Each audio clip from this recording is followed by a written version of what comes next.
สบายดีพี่น้องมื้อนี้วันพักผ่อนกันเลยว่าได้พาหลานผู้ใหญ่เพิ่นมาเล่นทั้งหลังบ้านหลานผู้น้อยเพิ่นจะบ่นอนหลับก็เลยว่าได้พาหลานผู้ใหญ่มาเล่นหลังบ้านเพิ่นสิมาสีดน้ำหรือเปล่าเพิ่นสิลิ่นน้ำหรือเปล่าเอาสีดน้ำเอาดื่มวอเตอร์บ่ลูก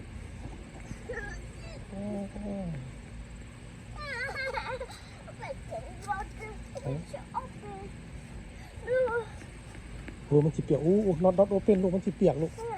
ว้าวมันสิเปียกลูกโอ้อยากเล่นน้ำพี่น้อง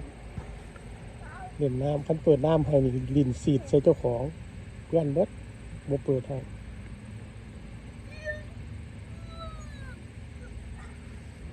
มันโปรเกนเหรอลูกน็อตมันน็อตเวิร์กเหรอนี่ลูกมันน็อตเวิร์กวอเตอร์น็อตเวิร์ก